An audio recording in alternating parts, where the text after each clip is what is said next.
Behind me in this incredible and historic central London church is an organ that's about to embark on an extraordinary journey. This 1958 J.W. Walker organ is about to travel 4,000 miles from its current home here at the City Temple Church in central London to St. James Cathedral in Chicago. In this video, we will find out more about this epic journey.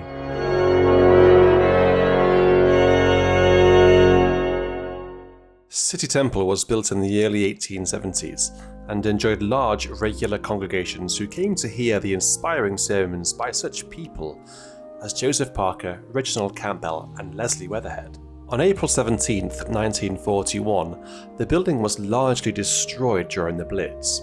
After the war, Leslie Weatherhead raised the funds to rebuild the City Temple, largely from the American financier and philanthropist J.D. Rockefeller. The task of building a new organ was given to J.W. Walker in consultation with Eric Tiemann, who was the organist of the church, and William McVeigh, organist of Westminster Abbey. Walker's remit was simple: to create the finest instruments to be installed in the City of London since the war. Here is the current minister of City Temple, the Reverend Dr. Rodney Woods, who will talk us through those early days of the organ's life. When the building was redeveloped and finished in 1958, it really was a state-of-the-art building. The organist Eric Tiemann, who was one of the finest mid-20th century church musicians, had just come on staff at City Temple. And so they really designed the organ for him. And it was the finest that the 1950s had to offer. But unfortunately, within a decade, it was becoming obsolete. And so very quickly, by the late 1970s, the church had changed. And by the 1990s into the 2000s, the worship style had become much more contemporary. So we began to realize that the organ was not ever going to be used in the way that it had been used, in the way it was designed to be used. We began to realize that there's only two options. One was either to mothball the organ, which ultimately means it would deteriorate, or we could find a church somewhere that could use this organ, because our desire was such an excellent instrument is that it continued to be used for the glory of God. And so to tell us more about this 1958 J.W. Walker organ, here is Dave Brown from Buzzard Pipe Organ Builders. During that period in the 50s, Walker were really building a very fine instrument. Of course, they'd been in business for over 100 years. And Eric Tiemann and William McVeigh developed the specification for this organ with Walker's. And so it's got quite a lot of luxurious things. 3 8-foot open diapasons on the grate. Grate has separate 16, 8, and 4 reeds. All 3 manual divisions have 16-foot flues, 16-foot reeds, really wonderful strings, 3 sets of undulating strings, and a very big ophicleide and a grand tuba. In many ways, Tiemann and McVeigh built an English cathedral organ. And so this is where its new journey begins, by finding a suitable home for this historic organ. Cue Stephen Buzzard, who is the Canon Director of Music at St. James Cathedral in Chicago. St. James is a place that has valued organ and choral music from its very founding in 1834. There have been several prominent organists and choir directors over the years, including Dudley Buck, Clarence Dickinson, and Leo Sowerby. However, throughout all this time, St. James has never really had an organ that has stood up to that musical legacy. They've always struggled with organs that have needed work and needed updating. St. James draws its musical heritage quite strongly from the Anglican choral tradition.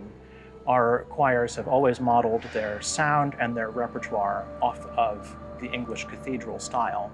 So about 10 years ago, before I came on board, the cathedral had to make the difficult choice to dismantle a large portion of the instrument. Its structural integrity was compromised and parts of the organ started to collapse. So the organ is currently a crippled instrument of about 2 manuals and pedal on what should be a 4 manual specification, and much of the pipework is in storage. We undertook a deep study of the instrument and determined that rather than try to rebuild what was there, the best course of action was to start from a clean slate with a new instrument.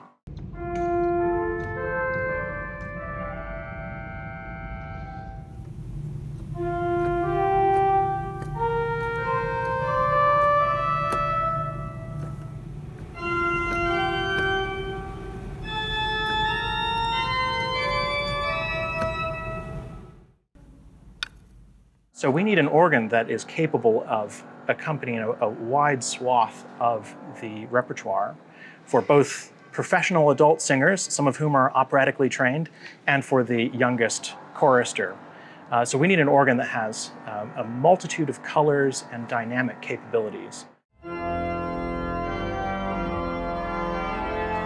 And it just so happens that there is an organ right here with both a multitude of colours and dynamic capabilities looking for a new home.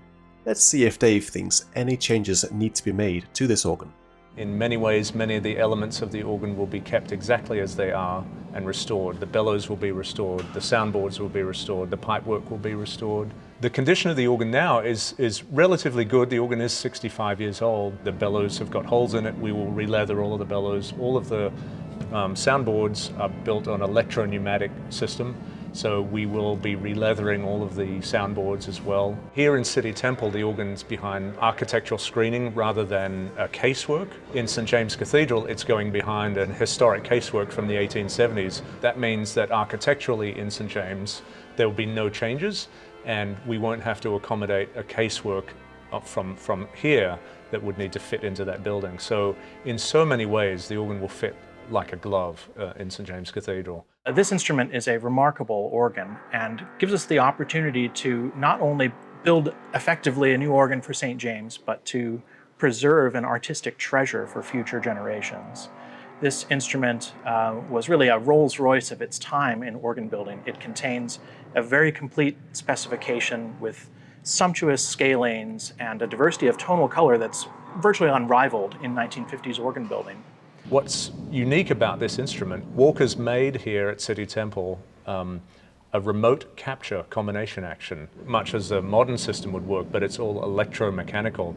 Because of the high quality of that manufacturing and those materials, that system works still well now. And because of its originality and its uniqueness, we're planning to take that with us as well.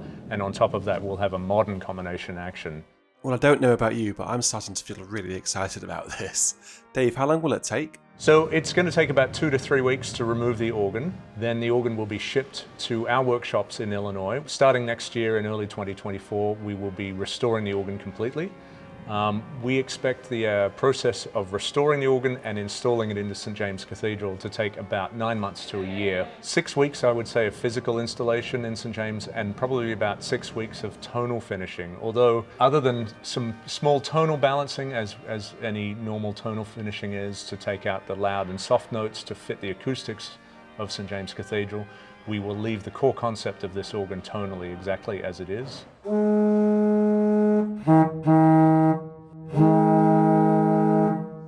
Looking forward to the future of worship here at City Temple, one of our desires in this whole redevelopment project has been really to return to our historic roots as a congregation.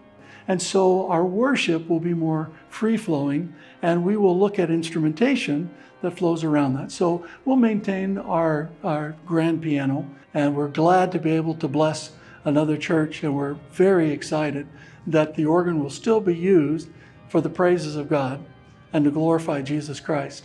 And that's really, really our heart.